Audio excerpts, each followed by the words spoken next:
The following is a non-profit fan-based production. Dragon Age is property of BioWare and Electronic Arts. Outlander, The Peacekeeper's Tale. Written by Greater Good Island. Read by Sadian. Edited by Paradox.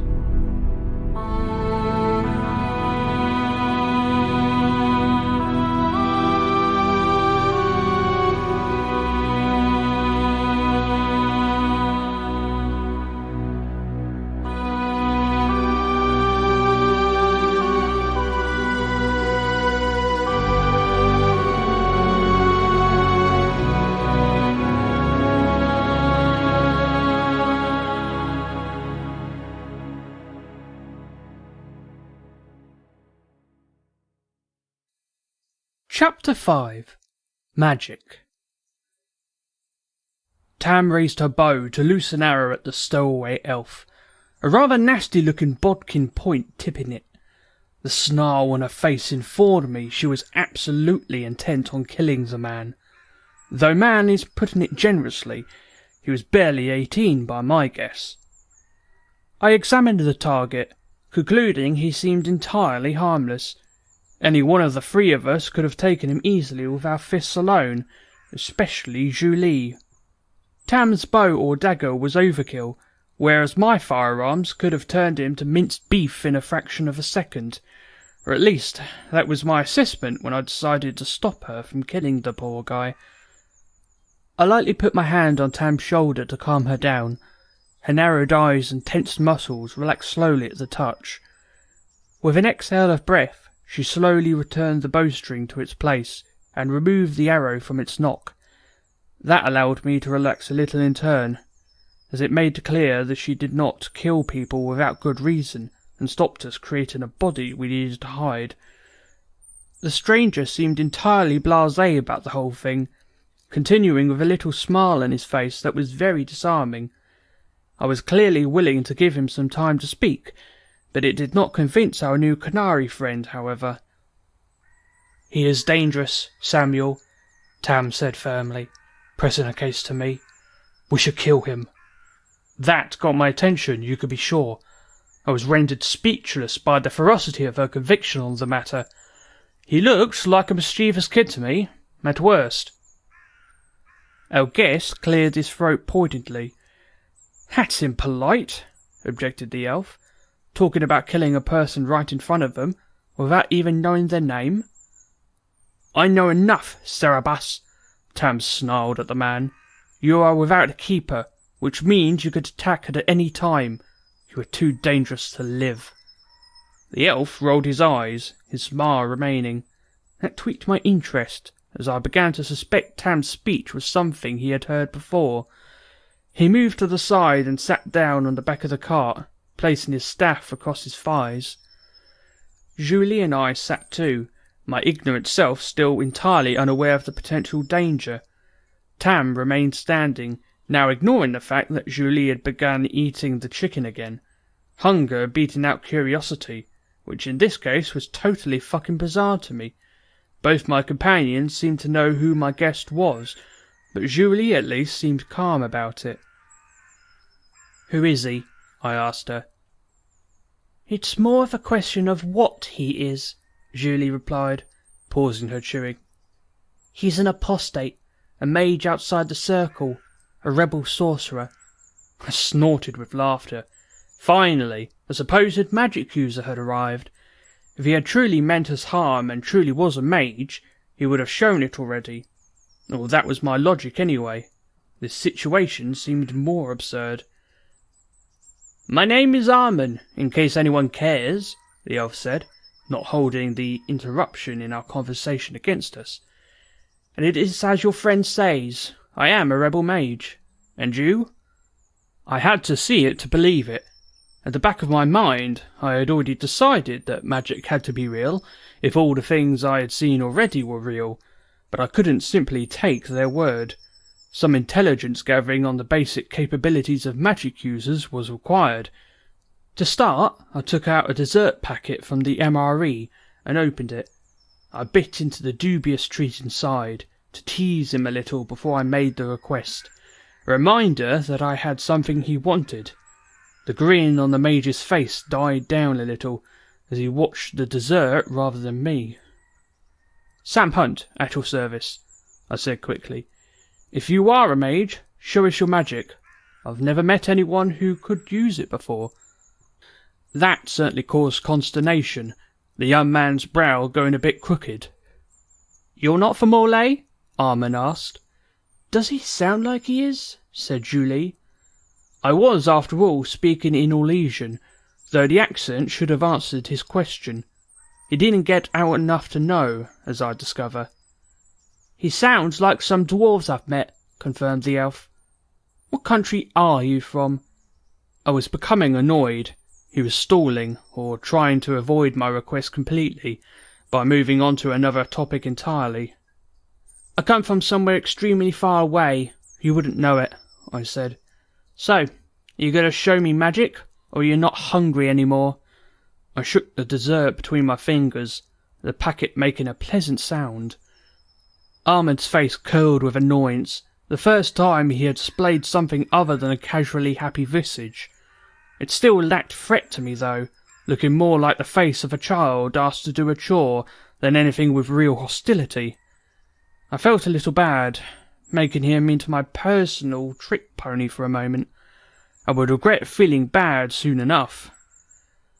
The elf rose, dusting off the bottom of his robes as he did so, before taking his staff back into his hands. What happened next astonished me. He swung the staff in a wide arc, and as he did so, purple-blue electrical discharges began running the length of it. Before I could wonder how he was still holding the thing without shocking himself, he stopped swinging it and thrust it forward towards me. A bona fide bolt of lightning burst from its tip.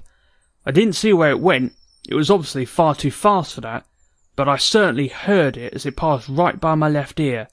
It almost deafened me in doing so. I fell on my ass, while Julie and Tam scrambled for cover. Armand returned his staff to a resting position off the ground, and his face went from one of deep concentration to mild amusement again. I stood up in a daze. I don't know what sort of expression I was making, but I can only imagine it was something akin to a child seeing a skyflyer firework for the first time. I was amazed and impressed, but that quickly curdled into something else as my mind recovered from the shock.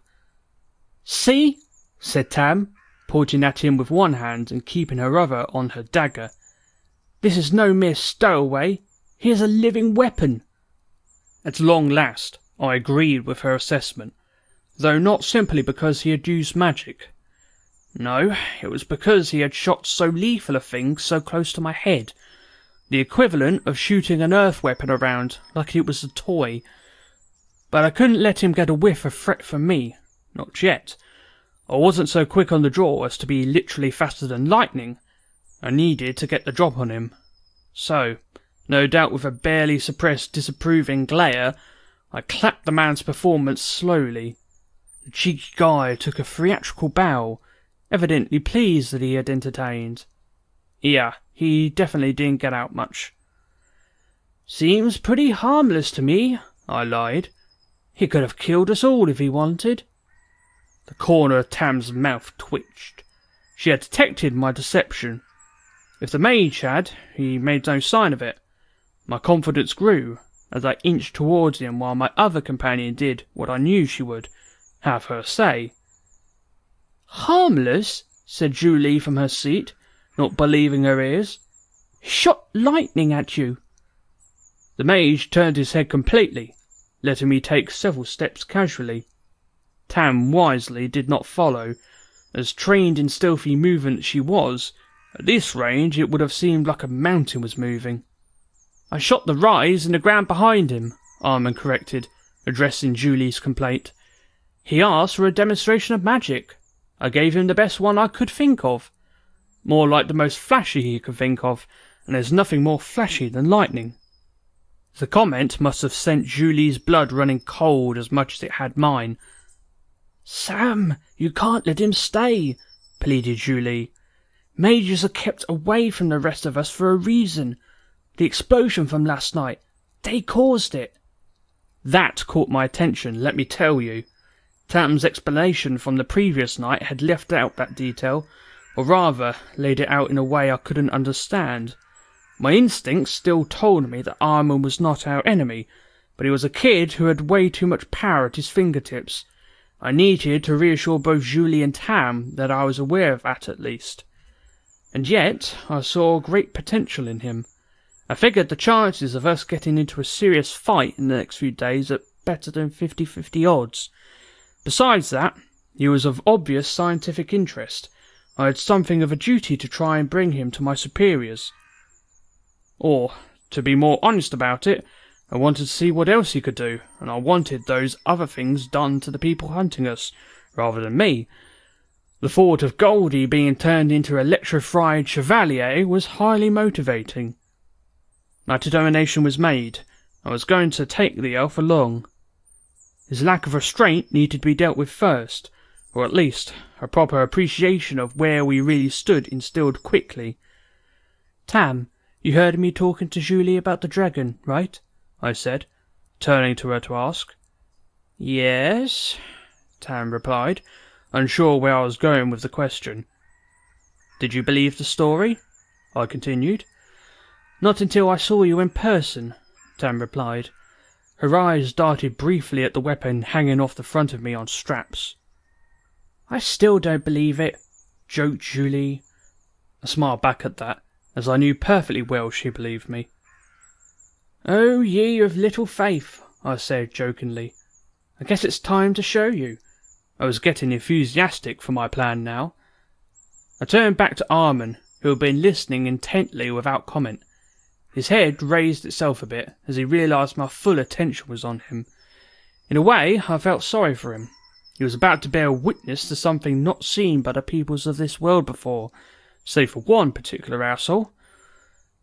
Turned out that the gathered people around me had heard of something like it, just not in the form I was about to demonstrate, which made it all the more disturbing to them. "My turn," I said to him. He tilted his head, trying to get my meaning. I think what I did next proves that I'm a bad person, as I did it with a sense of glee. I drew the hand cannon hanging on my hip fast, bringing it into both of my hands. After flicking the safety off my thumb, I aimed and fired 3 times. The bullets thundered out of the barrel, followed by bright muzzle flashes. I grinned to myself. I had picked my target well, an upright crate that had been taken off and was leaning against a tree trunk. Inside was ceramic jars of cooking oil packed in hay. My shots not only penetrated the wood, they shattered the jars inside and went clean out the back. Oil spluttered out of the bullet holes and then drained out of the bottom. Between rust from old iron nails and the natural colours of both wood and oil, the oozing liquid had a blood-like quality. The sound of the firing had also echoed around in a snapping sound off some of the rock formations at the edge of the river. It was a curiously nostalgic thing. "Ah, not the oil," Julie lamented from behind. "I was going to sell that." The shots had missed Armin by a good amount of space. It was well to the side of the line of fire, but it was close enough for him to hear all 3 bullets flying and the explosions that moved them. The mage had recoiled in surprise at the noise, losing his footing and falling on his ass. Most importantly to my mind, he had dropped his staff. At the time, I was unaware that mages did not require one. Having demonstrated I had my own means of killing him beyond his present comprehension, I aimed my weapon at him. Tam soon joined in, coming alongside me and knocking an arrow to her bow again. The mage's eyes widened, and he remained as still as a statue. "I see so much as a spark of magic, and I pull the trigger," I grimaced. "You and I need to have a conversation." I figured, correctly, that he couldn't summon a lethal spell before I noticed he was doing it and squeezed the trigger, as long as my concentration didn't break anyway. The mage's mouth turned into a thin line for a moment before he spoke. It didn't take him long to recover at all. "I thought we were having one just now," he said. This is different. Our cards are all on the table now, I replied. Which brings me to the question, what the hell do I do about you? The reference to a card game seemed to amuse him. I could say the same about you, Armand said, his grin coming back. We're both on the run from something, so why don't we partner up for a little bit, until things are a little safer for the both of us? This is what I had wanted, of course, but he still wasn't getting the picture. I breathed in through my teeth, shaking my head. See, if safety is the issue, we've already got a problem, I said. You seem to throw your magic around whenever the hell you want, safety be damned. Can't have that if you're gonna come along. Armand's smile curdled. He was realising I hadn't really been as enthusiastic about his lightning as I had acted. You sound like a Templar, he grumbled. I'm in total control of my magic. You are never in any danger. I flicked the hammer of my hand cannon back with my thumb. He flinched at the click it made. Wrong answer, I intoned gravely. One more try. You do not point that staff or aim your magic near anyone unless you intend to kill them. It's the same rule my people have for the sort of weapon I'm aiming at you now, which should give you an idea about how serious I am. You'll follow it, or this is not going to work. Armand's eyes shifted to the weapon briefly. How do you know I'll keep my word? He said. I tilted my head towards Tam. She'll be watching you too, I said. Me getting away ultimately could benefit you and your rebellion. I'm not the only one with these weapons after all. That's what you really want, isn't it? I had no intention of supplying the things, but it wasn't my call to make either. A quick examination of Tam, her bow and her nasty-looking dagger, must have confirmed the danger of crossing us in the Major's mind. He sighed, and picked himself off the ground, wisely leaving his staff where it lay. In that case, I'll follow your rules, he said, if only because I'm wondering where in the world you are from. It was my turn to smirk. That's a long story, I said, holstering my weapon. I'll take you at your word, for now. Pick up your stuff and come get something to eat. I threw him the dessert packet, giving him the promised treat.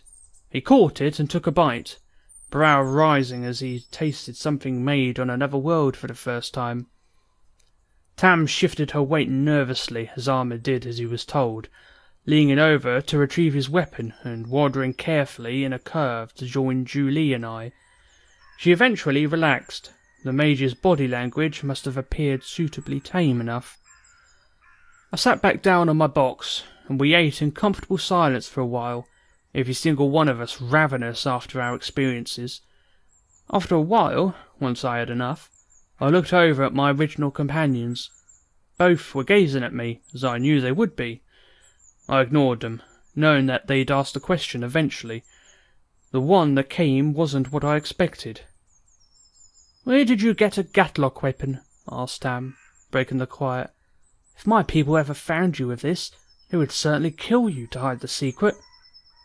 And there I thought that I had something unique. You have firearms? I asked. Before clarifying, weapons like this? I pat the side of my firelance. The Canary nodded solemnly, her manner and tone replaced entirely with something akin to reverence. They are our most powerful weapons, though I have never seen one so small as those you have, Tam said, her eyes looking upwards as she remembered. How they work our most closely guarded secret. Gatlock is made by a special group overseen directly by the Arigina. Kings and empresses would sacrifice half of their peoples for the knowledge. So not only were firearms in existence, someone had used them in enough numbers to make a serious difference. It made me wonder about the level of technology that Tam's people had. Is this Gatlock stuff a black powder? I asked. Tam blinked. Yes, she said. You know of it? So, they weren't all that advanced. Yeah, but it's obsolete to my people, I said. We have developed better formulas. Tam moved her eyes to her feet, biting her lips slightly, lost in thought.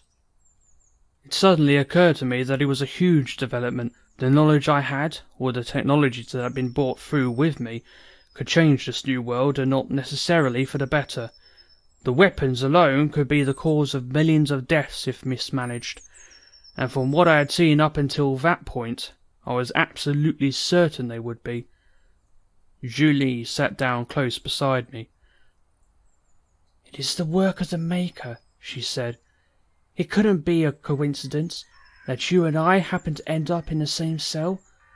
Who could be the downfall of the Canary, the nobility, all those who think of themselves above everyone else?" So that was her agenda. I was genuinely terrified for a moment. "Or I could be the downfall of your civilization," I said, ignoring a comment about the Maker for the moment. "You can't tell anyone." "Could you make this Gadlock stuff?" Julie pressed, squeezing my hands lightly to encourage an honest answer. Her eyes were lit up with excitement. It was impossible to ignore. "Yes, but you can't tell anyone," I insisted. I had pretty extensive knowledge of the subject, actually. Homemade firearms and explosives were a huge problem for our soldiers in the years leading up to my removal from Earth. We had to know the formulas to be able to spot when someone was making them, and black powder is very easy to make if you have the right materials. That was the end of the conversation for a little bit. Julie was humming to herself, caught in her own thoughts and obviously happy as she continued eating, undoubtedly thinking about the applications of explosive powder given her profession and political inclination, though I didn't see the real picture of either at the time. Anticipating we might need something for the road so we wouldn't have to stop again that day, and began to get more food out of my pack, when Armin cleared his throat. I had almost forgotten he was there. "About not telling anyone," the elf said. "I'm afraid I can't do that." And things were going so well. Tam bristled, shooting him another lethal look with her eyes. I thought I should probably inform him of what happened to the last person who displeased her to a great degree, and that I would let her repeat it if he was being unreasonable about the issue, but he continued before I could. "I've lived in a circle tower for most of my life, imprisoned for what I am," he said. "I like my new freedom. The rebellion gave that to me. If it fails, I go back to the tower. I'll be made tranquil, or I'll be killed, just for wanting to live my life outside of a prison. If you have a weapon that can help us, I have to tell my brothers and sisters. Sorry." I looked at him blankly. He looked genuinely afraid of our reaction to this statement, glancing nervously at my weapons.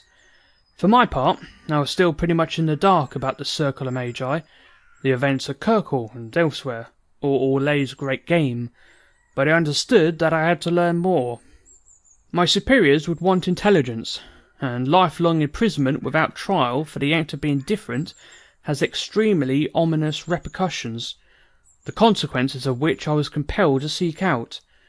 I looked to my companions for the answers. "What is he talking about?" I demanded. "Mages are locked up like animals?" "Not like animals," insisted Julie. "In fact, they are treated better than most commoners. They are educated, if they get sick they are looked after, and they never go hungry. They can even be treated as nobles in the royal court, like the Madame de Fer." "A gilded cage is still a cage," Armin said softly. "Try watching parents have their child taken from them, or see mages forced to become tranquil on the word of Templars who abuse them. Their emotions of free will taken from them. We are not your enemies, but allies. If they can do it to us, they could do it to any commoner." That stopped Julie cold, and she couldn't formulate any counter-argument. I have to admit, thinking back now, Armin was very convincing. He knew exactly what button to push. In Mademoiselle Marteau's case, it was her animosity towards the rulers of the country. I thought then that it was because of her arrest and treatment at their hands over taxes she had no say in. It was deeper than that. He was able to provoke sympathy for his cause very easily, as it was the same set of bastards that had put him away. Church and state were intertwined in Orlais. He couldn't possibly figure out a canary, however. They are a threat to everyone else, said Tam between forkfuls of chicken and rice. Here, they are separated from society and killed only if they break the rules seriously. It is softness compared to the coon. Their lips are sewn shut. They are chained and guarded at all times. They serve or they die. Any disobedience is treason. I found that easy to believe, having seen the power myself. Given Tam's strong hostility to Armin, I was certain I could believe that her people treated magic users even worse. However, I wasn't thinking in the right direction. I should have been asking where the power came from, rather than what a mage could actually accomplish. Armin bristled, to the point that Tam put down her food and drew her dagger. "All right, that's enough," I said, heading off the argument before it went further. "I just want to know if there's something I can do to get you to keep my secret." Everyone called off again. "Nothing comes to mind," said Armin honestly. His good humour returned to him. "I can't let such valuable information go. We won't be herded and hid away any longer." I sighed at the man's politely cheerful stubbornness. I wondered if he was so cheery when he was locked up in a tower somewhere. A desperate thought occurred to me, as all the pieces fell into place. I may have a duty to protect this man. The founding principle of my own homeland was liberty, and here I was, refusing to help a man who had been deprived of that his whole life. That it wouldn't be the first failure to defend such freedoms in the history of my country weighed heavily. Beyond that, there was the oath I had sworn to defend the right of the people to be free of oppression. Otherworld or not, I didn't feel any different. I was a peacekeeper.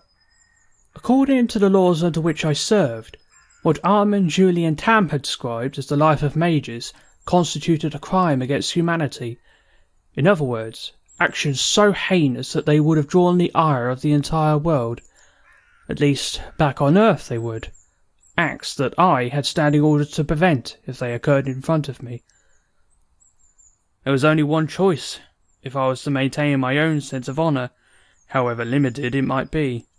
We hold these truths to be self-evident, that all are created equal, that they are endowed by their Creator with certain unalienable rights, that among these are life, liberty, and the pursuit of happiness, I said to myself in the common tongue, quoting the declaration of my homeland's freedom. "What does that mean?" asked Julie, her eyes agape. "It means Armin's cause is worthy of consideration," I replied, somewhat embarrassed that I had spoken the words aloud. "If I were him, I would fight too." "So, will you allow me to give the secret to my brothers and sisters?" the elf asked, hopefully. "Better. I can't fight for your cause, I don't know enough yet, but I can help in other ways," I said. "Come with me, and I'll try. Show you things that are potentially more powerful than the weapons I have here." Armin's smile widened, and he gave a single nod. I guess he believed me, or perhaps he was just curious as to what I would bring to the table. Tam immediately stood up. "This is going too far," she complained. Her tone told me she already thought it inevitable, but she was compelled to try and stop it nonetheless. I paused to take a bite of chicken, which was a bit too dry for my preference, but hey, it was rations.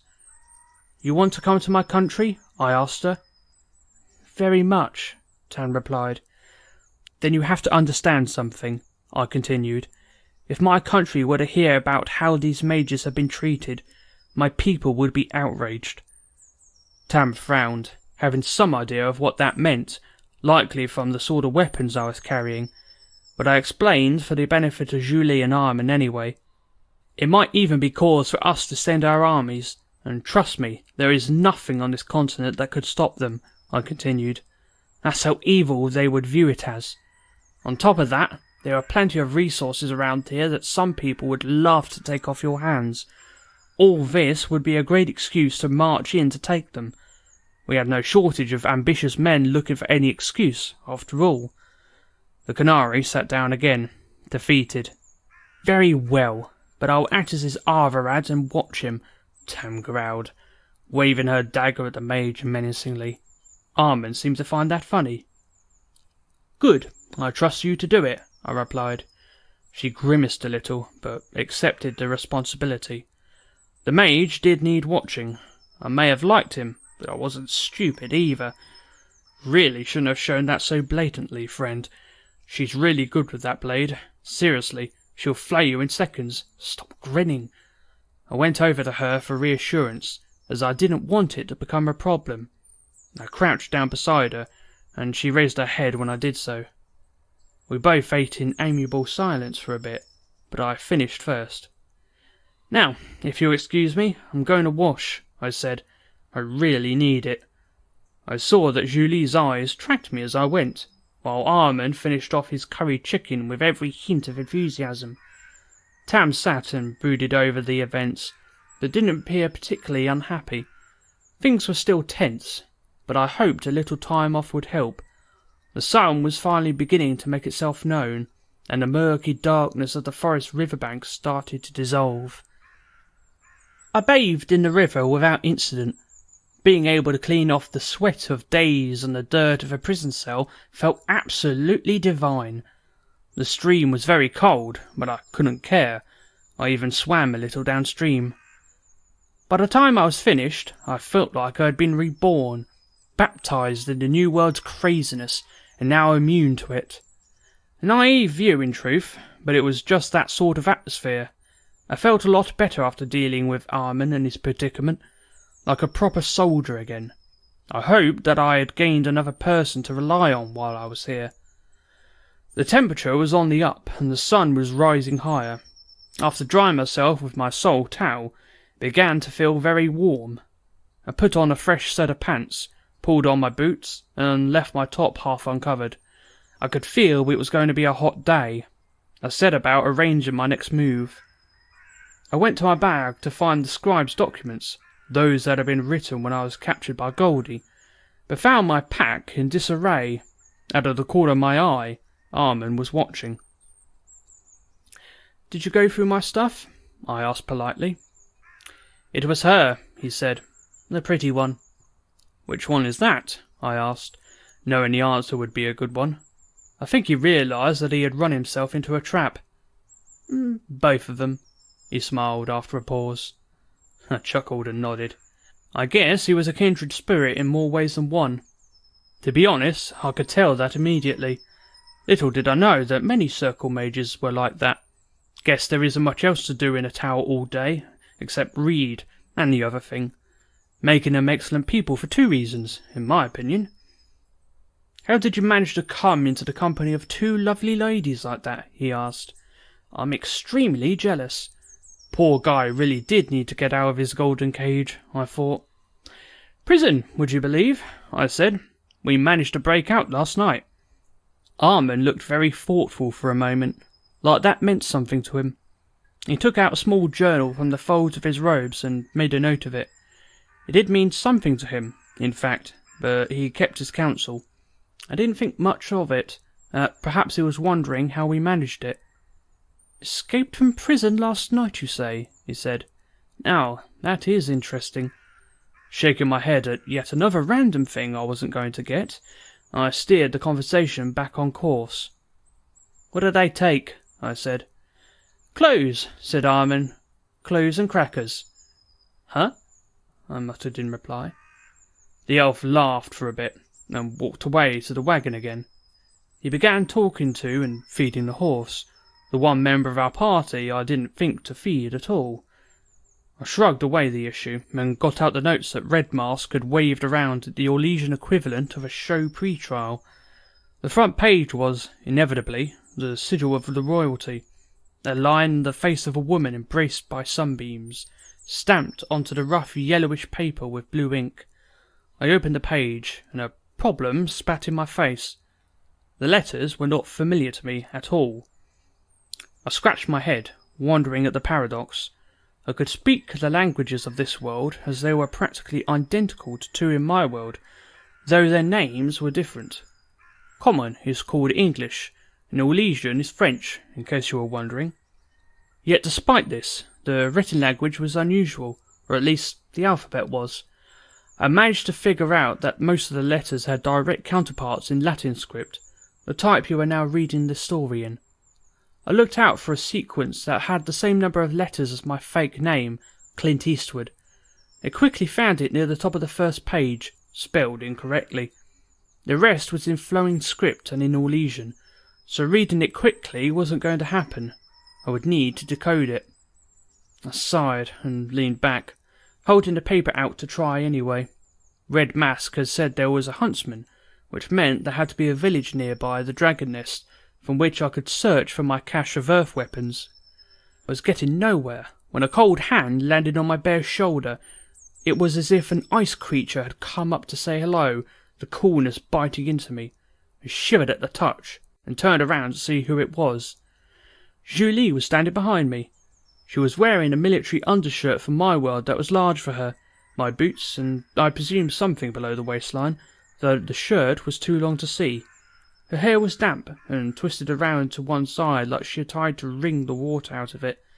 I suppose she had been swimming too, though how I had failed to spot her the first time remains uncertain. This was the first time I managed to have a look at her in light conditions that weren't bordering on darkness too. The prison cell not having much of skylight and the streets of Hallamshrow at night being nearly pitch black. She had warm, light brown skin, and her dark hair had a strong hint of red to it. Her cheeks had a mild sprinkling of freckles. From head over heels to tumbling down a hill uncontrollably was I. Julie knew it too. She poked my side with her icy finger, holding my iron up of her, which was hardly fair. She was doing the same to me. The question came that I probably should have anticipated. "What is that tattoo?" she asked, moving her finger to my back. "What does it mean?" "A bald eagle, clutching arrows and an olive branch," I replied in common. "It's the coat of arms of my homeland." "And the other one?" The finger brushed across my back. She was teasing me, and I was enjoying it. "Coat of arms of the United Nations," I said. "My other employer, you could say, though it's a lot more complicated than that. It really is. I still need a drink or two to even bother trying to explain it." "Is that a map on the net part?" I had forgotten that the second tattoo displayed my entire world, and I still had not told anyone that I was from another world yet. Whoops. Not that Julie had believed my cover story, or Tam for that matter, having eavesdropped on the two of us in prison. "It is indeed," I said. Julie gave me a troubled look, and began tracing my back with her finger, trying to get a better look at the map. This was the moment that the truth first entered her mind as a possibility, I suspect. She looked at it as if she was trying to work something out. I think the round shape of the map caused her to think that it was a depiction of a sphere, that is to say, another world. Fedosians knew their own world was round. The Mademoiselle didn't pry, though she did something else. When she was done inspecting the map of Earth and the eagle, things started to escalate. She sat down and put her palm against my back, moving it around, followed by her cheek. I straightened up on the box, just before she held me from behind, arms around my chest. You might think that it was very pleasant, but it was actually like being hugged when naked by a goddamn snowman, albeit a very attractive snowman. "Ah, you're warm," she sighed, and I nearly fell to pieces. She practically nuzzled me. I learned long ago not to question Julie's whims, but at this point I was a bit conflicted about her forwardness. What was she doing? I doubted very much that warmth was all she was after, though I think it was also what attracted me to her. Thus began my long and glorious career as a body pillow. The end. Actually, wait, that joke is too close to the truth. Disregard it. I let her be. She was comfortable with it. So was I. Before she had showed up, I was on the verge of overheating anyway.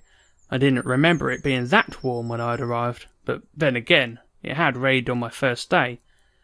With remarkable discipline in the circumstances, I flicked through the papers again, trying to get my bearings on the language as best I could. The dual task of translating both the characters and the language was making it very slow going. There was a lot of legal bullshit I didn't understand either. I must have let out 5 sighs in as many minutes. The sentences revealed nothing of what I needed to know. I should have known that doing so would draw the attention and ire of Frosty the Avar Snow Woman. Julie moved her head off my back and leaned her chin on my shoulder, peeking at the documents below, which had very pleasant effects on how close we were, at the expense of a lot more cold contact. "What are you doing?" she growled. "Do you always insist on doing paperwork when a woman is this close to you?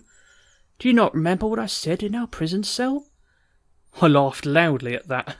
We did have a moment back in the prison where we promised to explore this, whatever it was, when we were free. I turned my head to her. "All these promises," I said quietly. "Careful."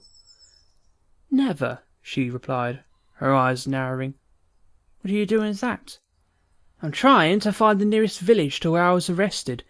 I hid a lot of useful stuff near there that I want to go get," I explained. "Problem is, I can't read the letters here. I'm not illiterate, they're just different where I'm from." Julie reached under my arm with her own and plucked the document from my hand. Her eyes moved from side to side as she examined the page that happened to be on top. "Geffron's Crossing, a village of the Dales," she read aloud after less than 5 seconds. "It's on the way." She quickly put the documents on top of another box and pinned them down with a small stone so they wouldn't blow away. Satisfied with her handiwork, she returned to clinging to the back of me. I was surprised she was able to read at all, given the state of things as I had seen them thus far. "Thanks," I replied. "I did it for my own selfish reasons," she whispered in my ear. She wasn't lying, even if her tone expressed that it was. Julie pulled on my shoulder, turning me towards her gently. The grin faded, and suddenly it felt hot. The warm feeling one gets when something interesting is about to happen began falling over me. My heartbeat increased, feeling every beat. I was sure that she could feel it as well. I had a slight lump in my throat as she slowly began to lean in, advancing an inch closer, then stopping, waiting for me to do the same. Her eyes flickered around, examining each other. Her lips parted slightly, and our eyes locked. I turned slightly to her as she repositioned herself. My hands fell to her lower back. She was soft and a lot warmer now. Hers rose to my shoulders, and Armand cleared his throat. The complete bastard. I threw my head back in frustration at the interruption. Julie leaned her forehead on my shoulder, almost hiding from the elf. I very nearly said something unkindly. "What is it, Armand?" I sighed, not wanting to sound too pissed off, but probably failing. "I don't mean to get in the way, but should you two be doing this when she is watching like that?" he asked, pointing off behind the both of us. "What are you—" Julie began complaining, as we both craned our necks to see. Tam was reposed on a rock beside the river, sunlight pouring down from the canopy. Her legs were crossed and she was supporting herself on her hands as she leaned back, sunning herself. Her hair and horns were wet, and her eyes were watching us, though her head was turned towards the light. The real problem is that she was entirely naked, to the extent that almost nothing was left to the imagination. Evidently, she was enjoying herself by drying off in the warmth, instead of robbing mine as Julie did. She continued watching our little scene from her perch, looking somewhat disappointed that it had ended. It was an unforgettable moment. I really do have a type. Julie slapped her hand over my eyes as she laughed. Too late, I had already seen everything. "What are you doing up there?" she asked the canary. The response took a few seconds, for reasons unknown. "I cleansed," she replied in a tone of absolute relaxation. "I must dry myself." I tried opening my mouth to speak, but Julie shifted a hand to keep me quiet for a moment. "I can see that," she said. "Why couldn't you dry off elsewhere?" "You ran off with a strange look. I wanted to see why," Tam said, sounding serious, but probably having that smile of hers on. I don't know for sure, as I was still blindfolded by icy fingers. "Is it usual for canary or mages to interrupt other people's business?" Julie asked the other two, with increasing annoyance. "Sex was part of my business under the Cune," said Tam bluntly. "I was Samasaran, as I've told you. Your shame about it is not present in my culture." And there isn't much privacy in the Circle Tower, Armin added, restraining a laugh. My apologies. An exasperated sigh erupted from the person beside me, to which I let out a small whimper of amusement, and got a slap on my back for my trouble, finally returning my sight to me. I remember thinking that we really needed to have that chat about professions soon. I was pretty sure that a job that mixed archery, precision daggerwork and sex would have a good story behind it. Little did I know that it was actually even more interesting than that, and there was still the mystery of Julie's own line of work. For the record, that incident was also the first time I saw Tam outside of the dark either. Her skin was a light grey, naturally enough for a Canary, and she had tan lines indicating that she had spent a large amount of time outdoors before her imprisonment. Her hair turned out to be a silver gold rather than just pure white. Torchlight, whether its origins are a flaming brand or flashlights, didn't do it justice in the slightest. As for the rest, you can use your imagination. All I know is that mine was running wild inside my head. After that, Julie complained some more, but didn't really have her heart in it, and everyone got back into their preferred state of dress. Fresh clothes made us all look far better off than before. No one would have been able to guess that we were prisoners less than 24 hours previously. I once again donned my armour, and feeling worthy of it, finally donned my blue beret with the gold coat of arms of the UN for the first time since arriving. With the drama over, we packed up our things quickly, tossing everything into the cart that wasn't trash. I burned the MRE packets, keeping some of the reusable containers, to avoid someone getting hold of either. We got moving again quickly. The whole bathing incident had greatly diffused tensions between all of us, over the rebellion and whether or not we trusted each other. We proceeded quickly on the road once more, in very good spirits. Between there and the crash site, nothing really happened. I sat in the back with Julie and Armin, while Tam was conscripted to drive for her sins. We travelled quietly for the most part, alert to anyone coming from either direction. There was no shortage of those either, and despite being relaxed, we tracked every new group or individual as a precaution. Melly looked at our group with curious interest, something I attributed to our mix of individuals from different races. Despite that, it was pretty boring. I had two interesting conversations during some downtime, however. The first was with Julie. Something other than her wit or looks had caught my attention. By the way, how is it that you can read? I asked, my tone as gentle as possible. From what I've seen, I wouldn't think it was a common skill here. Far from being offended, my companion answered the question proudly. The old revered mother back home made sure all the children could, before she got too old for it, Julie replied. In fact, most people in the Earthlands and the surrounding areas can read, but if you go further, most can't. I guess the Chantry has other priorities now. The new mother is much more of a firebrand and not much of a teacher. This was both surprising and unsurprising. Religious organisations had long taken an interest in education in my world, for better or worse, but teaching serfs and commoners en masse seemed a bit out of reach for what my countrymen would call a medieval society. The revered mother must have been a woman of great wisdom, I thought. Julie went to sleep afterwards, leaning against my shoulder. I left her to it. She had got us this far, driving the wagon through the night. It was a strange feeling, going back to the place where Fraser and his men had died, where I had despaired, in such good company, like visiting very old friends that you haven't seen in years, with a new group of friends. The other interesting conversation was with Armin. So, why did you steal my cart? He joked from the back of the wagon. Any reason in particular? Why were you stowing away on the back of your own wagon? I shot back.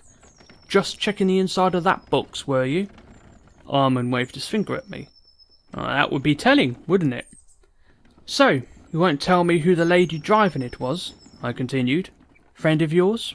Perhaps more? Temporary acquaintance, a friend of a friend, he smiled. She very kindly agreed to lend me the wagon in return for a small fee and a promise. From the rebellion? I asked. For a third party, on behalf of the rebellion, he corrected me. You don't seem very knowledgeable about current events. Oh, I just flew in, I said truthfully. Dropped right out of the sky, really. Armin just watched me with a smirk. He knew somehow that I meant that more literally than usual. Where are your wings then? He said to me. You are extremely strange. How so? I asked. The things you say are bizarre, he said. The principles you stand for are entirely alien to these lands, dangerous in the extreme even. Yet you bear them openly, and without fear of retribution. I smirked at that. You see my weapons. I'm capable of plenty of retribution in my own right. Then there's her and her, he said, pointing out Julie and Tam. They both seem attached to you, and I think I understand why. I can't possibly imagine why myself, I said, honestly enough. I doubted the few stories of my country I had told could sway a person that much. I would be proved wrong on that. One should never underestimate the power of a story to instill hope. It still seemed like Julie and Tam knew a lot more about me than I knew about them. It's a madness almost, Armin chuckled. I hope you'll be able to help me. So I follow you, but I have no proof. I'm sure the others are the same. I will do what I can, I replied. If even half of what you say is true, about what you have gone through and seen, I mean, then it would dishonour all my oaths to ignore it. Besides, it doesn't look like I'm going home soon. I'm glad to hear it, he said, though I'm not sure how much confidence I should place in oaths. We went on to discuss the Templar Order at some length, with Tam chiming in at parts, particularly with regard to their combat abilities. The details everyone in Phaedus knew came first. They exist to protect the world from the dangers of magic, and they have certain capabilities to carry out their duties. They guard mages in towers called circles, separating them from the rest of society by force. They test young mages to see if they can resist possession by demons. That last detail made me snicker. Cults of all kinds had used the same excuse to gain power over people in my world, so I assumed it was the same. Even when Armin assured me that he was a real threat, I didn't believe him, and wouldn't for quite a while. The elf then spoke of the reality of the circles. I won't get into the details here, as they are better discussed in relation to another incident, but I will say that I was utterly disgusted. The absolute contempt for the lives of the people imprisoned, the lack of any due process, the abuses, the complete apathy and lack of oversight. It was the same poison that I had been fighting against on Earth. It made me physically sick with anger for a brief moment. I quickly calmed down, with a little help. Julie shifted her weight onto me a little in the midst of my fit, diffusing my wrath instantly. Armin and I had a good chuckle as she spoke in her sleep about chicken. By the time we arrived near my crash site about 6 hours after we set out from our morning camp, it was very hot and humid. There was no need to search first for the town that Julie had indicated from the documents. When we were close, it was obvious. The damage that the dragonfire had wrought was visible from the road, and the layout was familiar to me. The fire had spread further than I thought, blackened trees standing among their still green neighbours. Of course, if I hadn't known which village to look for, we could have went by another road, so it was still time well spent to check out the document. The wagon rumbled along on the uneven ground slowly once we got off the path. The horse was tired after so long a journey. We wouldn't be going anywhere again today, which suited me just fine really. It was almost like a pilgrimage for me. We rounded the ridgeline where Fraser had made his stand, and what was left of the dragon came into view. Something had picked almost all of the flesh off of it in the 2 days since I presumed I had last seen it. It was now a skeleton. Its ribs collapsed in on themselves and not a scrap of meat was left. The corpses of the dragonlings were entirely missing. I wondered if there was a predator or scavenger animal in the forest that had done it, but it seemed precise work. Dragonhide is highly valued for its toughness, being comparable in properties to the materials used in my armour. I had a vague notion of that at the time, due not only to having fought the dragon, but also to the stories told about dragons in my world. I had no idea about the illegal market in dragon meat and bone, though. Dragons were all property of the crown in Orlais, which was why the fangs had been the big deal. The others looked at the dragon with a sense of awe. Julie sat up straight, rubbing sleep out of her eyes rapidly. Armand's smile disappeared, and his face sharpened. Tam kept glancing between the dragon and I with an impressed look on her face. I couldn't help but milk it, of course. "Told you we killed a dragon," I said, thinking of how the soldiers faced down the beast with no fear again. Compared to the swine in uniform I had met so far, they were gods among men. Julie shoved me away playfully with a smile on her face, and got up to get a better look. They really don't call it the Dragon Age for nothing. The helicopter's shell also became visible as we passed further into the meadow. The sight of it drew open gasps from all of my companions. It almost looked like a metallic monster with its mouth wide open from the angle we were approaching from. A man once said that sufficiently advanced technology is indistinguishable from magic. In the case of the vehicle that brought me here, it was sufficient enough to make the inhabitants of a world with magic think it was beyond magic. But then, Phaedus was still fairly primitive, thanks to its many stubborn zealots, and for no other reason. Earthlings are certainly not smarter on average. "What is that?" asked Armin, the one who hadn't heard my story in the prison block. "It's how I got here," I said. The elf looked confused, and I couldn't blame him. Although the helicopter had wheels, they were small and the entire thing was made of metal. It would have taken teams of horses to move it on the ground, without its machinery working anyway. "A flying machine," said Julie with wonderment. I had told her about aircraft when I was discussing my travels on Earth, as she had asked how I had been to so many places in so little time. She hadn't reacted at the time, but seeing it in person was a different experience. She hopped off the side of the car and rushed, not bothering to wait until it had stopped. We watched her disappear up the ramp at the back, the others carrying a worried look. By the time Tam had pulled the wagon up alongside the machine, Ms. Marteau had begun opening every compartment in the thing. I watched her move about inside through the ground windows as she tried to figure it out. "Is she serious?" Armin asked, as we climbed down off the wagon. "Deadly serious," I replied. "My country has had flying machines for 100 years. "Impossible," the elf replied. "You would have conquered the world if that was true." "We did," I replied.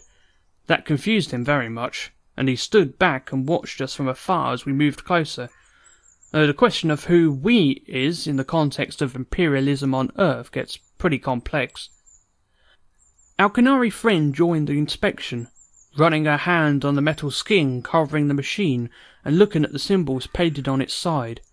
She did so as if it was an animal at first, softly moving her hand over it, before confirming that it was in fact a machine. She rapped her knuckles off of it. She was trying to work out if it was a trick of some kind, I realised. She sat down on the edge of the hole that stuck out slightly and looked at me. "What does this say?" Tam asked, tapping the inscription written between her legs, which gave me flashbacks to the riverbank, just a bit.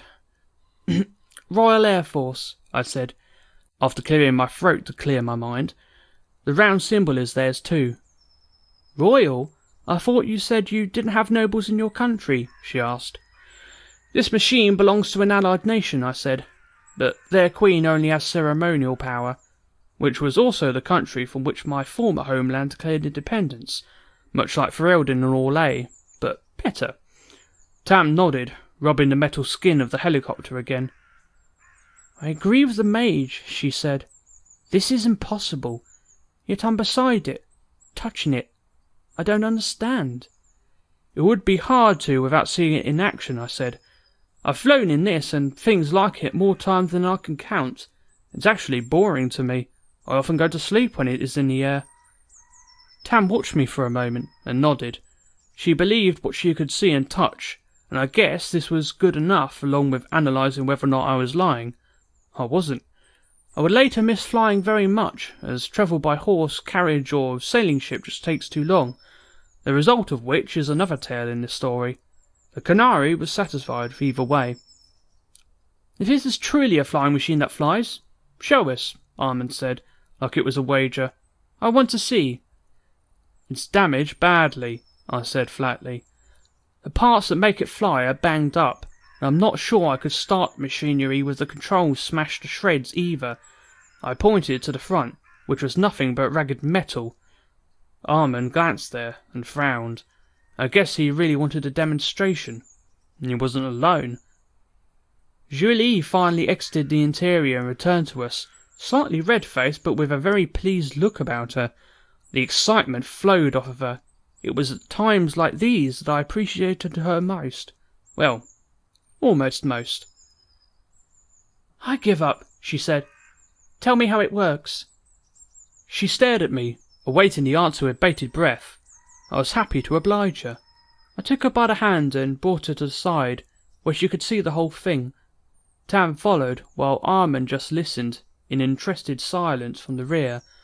I had a decent enough analogy for the whole thing, and I remain astonished that I was able to come up with it on the spot. You know how a windmill catches the wind in its blades? I said. Well, imagine that instead of the wind pushing the blades, there was a machine that turned the blades to push the wind. I pointed to the two raised sections on the roof at the front and back, where bent and broken metal blades hung off, some limp in their sockets, others still jutting out. My companion's eyes followed my direction. They were all ears now. The blades are there, as you can see, I said. They push the air down, lifting the whole thing up. I indicated for them to stay, while I climbed up onto the hole. I went to the back, balancing as best I could on the rounded top. It took some effort and no small application of force, but I managed to open up the skin of the machine to reveal its engine, the metal piping and wires sticking out. After a few minutes to catch my breath, I explained further. This is what drives the blades to turn, along with one on the other side, I said. They are turned so fast that you can barely see them, and it pushes the air downwards with the force of a storm. I closed the engine back up and climbed down to rejoin the others. Julie was holding her chin, her head inclined downwards in deep thought. I don't understand how you would move blades fast enough, she said. But seeing this, I think it's possible, but I can't believe it. I slid down and sat against the helicopter and drank from my canteen. The sun was absolutely beaming down, and there was little cover. I told you, I said. We don't have magic where I'm from, so we rely on machinery and, I suppose you could call it alchemy. Julie and Tam sat down beside me on either side, and the latter took my flask from my hand. She drank deeply for a moment and handed over again. I was right to follow you, Tam said. The Canary could never defeat a country with such power. America, fuck yeah, I declared with a sing-song tone, drawing more confused glances. I couldn't explain that, so I just waved it off. The others returned to their places. So all you said about horseless carriages, buildings the height of mountains, the food, Julie said. All true? All true, I said, especially the food. And no nobles? She asked. No nobles, I confirmed. We had our elites like any society, of course, but no one was their slave. She looked up at the sky. She blindly took my hand and threaded her fingers with mine. How wonderful, she said. She began tightening her grip a little, and rubbing her thumb on the top of my hand, which was very pleasant. The nostalgia of that moment still hits me pretty hard. Don't forget weapons of mass destruction and ice cream, Tam added, having no clue about either. She moved to join us, a huge smile on her face. Unfortunately, they would never see my world, nor would I see it ever again. We would learn this in a most disturbing fashion. This would have consequences for both the circle of people assembled beside the machine from another world, and far, far beyond. Julie's enthusiasm for the descriptions of my country and my world was deep-rooted in the reality she found herself in. Tam's own reasons were no less valid. The realization would send both to great heights. This is another reason for my writing of this text. Though it may only ever be read by a few privileged people, it must be recognized that this is where everything we did truly began. Armand moved closer to the metal and went to touch it. I watched him for any betrayal of his feelings. His face was one of study as he scanned the machine visually, still unsure of what to make of it. When he finally made contact with the metal, he withdrew his hand sharply and stepped back. He looked over the helicopter again, like it was snapping at him or something. I raised an eyebrow. The elf wandered over in front of us and smiled. "I believe you now," Armand said. "This machine has been touched deeply by the Fade." He leaned over to look me dead in the eye. "You were not of this world." I groaned. The secret was out. He wasn't lying either way, at least about the second part. I had no idea what the Fade was. I put my face in my hands for a moment before releasing myself. "The mage just had to say it," I remember grumbling under my breath. "I told you that you couldn't believe where I'd come from," I said wearily to the two sitting beside me.